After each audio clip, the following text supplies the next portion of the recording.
Medellín es una ciudad futbolera y violenta por tradición. El estadio es el escenario público más importante de la ciudad, ya que allí confluyen con frecuencia todo tipo de gente que sin distinción vibra por la pasión del fútbol. Analizar el estadio es analizar la ciudad, una ciudad que es controlada por un orden legal, que lleva las riendas administrativas y burocráticas, pero que no puede ejercer totalmente su monopolio de la fuerza, y otro ilegal que pareciera ser el que ejerce la soberanía, pues con su presencia domina barrios y comunidades. Ambos son poderosos y si coexisten es por algo, ¿o no?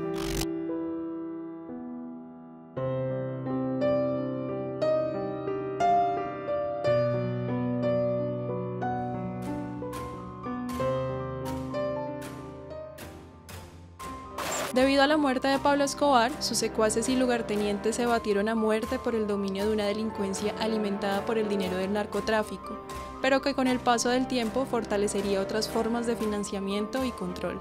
La conflictiva realidad que ha vivido Medellín la llevó a tener cifras alarmantes aún si se compara con zonas del mundo que han tenido guerras civiles declaradas. Con Escobar, el dominio social de los criminales en los barrios era evidente, pero sin él la organización tuvo nuevos líderes emergentes que pugnaron por un control que hoy en día es fragmentario. Los años 90 fueron una década de transición y reacomodamiento de la delincuencia. Pero la estructura de Medellín hoy es más horizontal, más en red, más flexible. Eso no quiere decir que todos tengan igual poder. Discutiblemente la oficina y los urabeños son las dos fuentes fundamentales de poder. Y la otra cosa que hay en Medellín es que hoy en día no existe ninguna forma de violencia microterritorial ni de ningún tipo que actúe de manera aislada. En el periodo de 1980 a 2007 se registraron casi 85.000 homicidios. Para 1991, época por la cual se estaba transformando el modelo de barras de fútbol en la ciudad, en Medellín asesinaban a diario a unas 19 personas, siendo principales víctimas jóvenes de 15 a 29 años pertenecientes a sectores pobres de la ciudad. Para la época de los 90, cuando comienzan a surgir las barras, esto era una expresión casi lúdica, es decir, eran unos chicos que se reunían a copiar algo que estaba pasando por allá en Argentina y que lo hacían de una manera casi recreativa. Pero cuando el fenómeno fue creciendo, evidentemente los factores asociados a la realidad social han venido influyendo, ¿no? Entonces digamos que la realidad nacional ha sido fácilmente permeada en estas organizaciones y los chicos no son desde ningún punto de vista, digamos, un espacio aislado de estas realidades, sino efectivamente sí se han visto afectadas e influenciadas de manera, diría yo, negativa frente a todas estas situaciones de conflicto.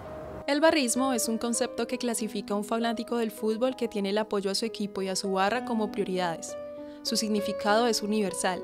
Cada país y región tiene características propias que reinterpretan el concepto barra. Las barras adquieren influencia propia del contexto más cercano y por coherencia histórica y temporal las adhieren a sus formas de comportamiento. La violencia, coacción, control territorial y actitud temeraria que el Cartel de Medellín había implantado en la ciudad durante su existencia había influenciado a una sociedad y ciudadanos que por años se acostumbraron al uso de la violencia. En este entorno surgen barras que no se pueden abstraer al contexto hostil de la ciudad y que replicarían en la tribuna las maneras de expresión de los barrios y las calles. No considero ni consideramos nosotros como barra popular de que la violencia haga parte del fútbol o de una barra en específico. Es el contexto del país, un país que ha sido violento por naturaleza, que ha sufrido un conflicto de más de 50 años. La violencia en la ciudad y en el país no se da por las barras, pues no es porque, es decir, las barras, por ejemplo en nuestro caso desde el 97 estamos, sería justificable decir que los del sur y la barra han generado violencia si del 97 hacia atrás no hubiese habido nada de violencia. El narcotráfico ha sido el fenómeno social que más ha marcado al fútbol colombiano en su historia, ya sea comprando grandes figuras, inaugurando canchas barriales o permeando los comportamientos y actitudes de los aficionados que se han visto influenciados por su herencia violenta. La situación social de Medellín cambió la manera de relacionarse de las personas e influenció altamente las condiciones de vida de los ciudadanos.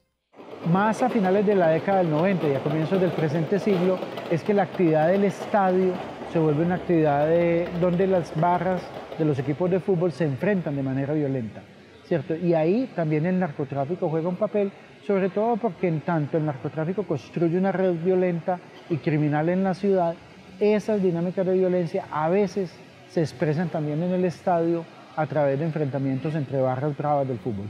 ¿Cuál ha sido el trasfondo de la ciudad?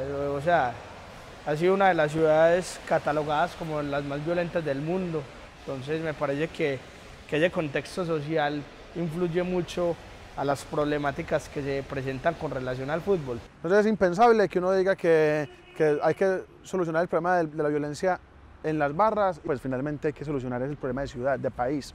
Los combos delincuenciales controlan las relaciones sociales y económicas de la mayoría de los barrios de la ciudad. Deciden quién vende las arepas, la leche, las cervezas, dirimen conflictos familiares, cobran deudas económicas entre vecinos, fiscalizan quién entra y quién no a sus territorios y hasta deciden la manera de castigo a ladrones y violadores. De este control ilegal, ni las mismas barras escapan. Las barras se han consolidado como organizaciones sociales influyentes en Medellín. Ejercen control en ciertos lugares de la ciudad. Además, algunos de sus integrantes han sido generadores de violencia, lo que ha dirigido la atención de las autoridades hacia lugares claves para los intereses del crimen organizado. Por ende, esas mismas estructuras del crimen tienen el interés de regular su comportamiento para que no afecte sus ganancias. Víctimas, sí, claro. Han recibido agresiones, han recibido maltratos, hay gente que ha sido asesinada. Victimarios, yo diría quienes desde esas barras optaron por hacer soluciones violentas por vía armada y demás, o pedirle el favor a quienes mandaban los barrios para que le arreglaran ciertos asuntos. Las administraciones, en su afán de disminuir la violencia alrededor del fútbol, han decidido otorgarle cierto empoderamiento, a tal punto de que son las mismas barras las encargadas de decidir qué trapos se pegan, controlar determinados sectores alrededor del estadio, dirimir peleas, decidir quién entra y quién no, y tener el control territorial de las tribunas populares. Estos beneficios han dado los resultados esperados por la administración municipal de bajar los índices de violencia dentro del estadio, tener un control más eficaz de los aficionados y generar unos ingresos para las barras. Pues yo diría que eso es ceder el tema de la seguridad. Hágalo usted mismo y usted me responde, ¿cierto? La pregunta es si eso se hace, ¿por qué terminan habiendo desmanes? Primero, desmanes, llamémoslo así. Pero ¿por qué tienen que utilizar tanto aparato policial si las barras se están autorregulando? Y lo otro, yo también diría que las barras tampoco tienen la certeza de que sean capaces de controlarlo todo. Y yo no creo que lo puedan controlar todo ni a sus propios miembros, porque ahí pueden haber miembros que son miembros del crimen urbano y que no son sujetos de control por parte de un jefe barrista. La tercerización de la seguridad es una práctica muy recurrente en la ciudad. Así, el Estado se ha desconectado de su responsabilidad de garantizar el monopolio de la fuerza y de la seguridad, ya sea dentro del estadio o en los barrios de la ciudad.